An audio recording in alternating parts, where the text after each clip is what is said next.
It's here first from IPR News. I'm Megan McKinney. Woodbury County is blocking data center projects for the next year, and Iowa's federal food assistance restrictions are tied up in court. It's Wednesday, June 24th.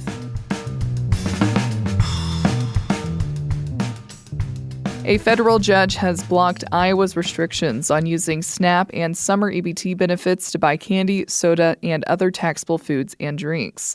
The judge's ruling says federal officials violated the law when they approved Iowa's policy that's been in place since January 1st.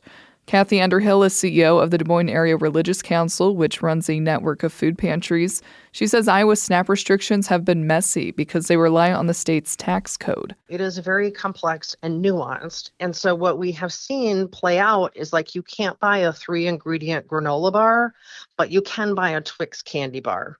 Or you can't buy cut up fruit, but you can buy a slice of cake. Governor Kim Reynolds says she pursued SNAP restrictions to improve Iowans' health, and the court's decision is short-sighted. The decision may be appealed. The Senate Agriculture Committee has released its draft of a 5-year farm bill. Senator Chuck Grassley says he's happy it contains many of his priorities, including language meant to ease fertilizer prices and provide more transparency on foreign ownership of U.S. farmland. On his weekly press call yesterday, Grassley indicated he'd be open to negotiating proposed cuts to SNAP. I don't see how you can get a bipartisan agreement without some compromise with Democrats on SNAP, but I'm not willing to say how far I'd be willing to go on that. The House version of the Farm Bill passed in April would lock in $187 billion of SNAP cuts contained in the One Big Beautiful Bill. The draft version released by the Senate Ag Committee chairman does not contain language proposed by Senate Democrats that would delay those cuts for 2 years. Woodbury County in northwest Iowa has added its name to the growing list of communities working on regulations for data centers. Here's IPR's Sheila Brummer. All those in favor say aye. Aye. Aye. The Woodbury County Board of Supervisors unanimously approved a 1-year moratorium on data centers and will hold public meetings to come up with an ordinance for unincorporated areas.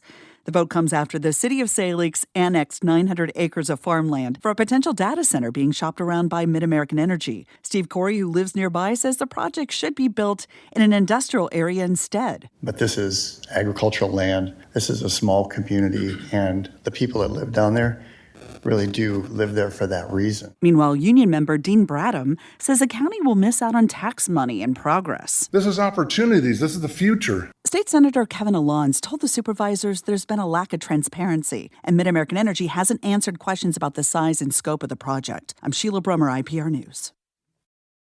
Broadlawns has expanded access to programs for women and young children at a resource hub in West Des Moines. The programs through the federal nutrition program called WIC were operating out of a church in the area. But now the new WIC clinic is located inside the West Des Moines Human Services building, alongside the city's food pantry, clothing closet, and free health clinics.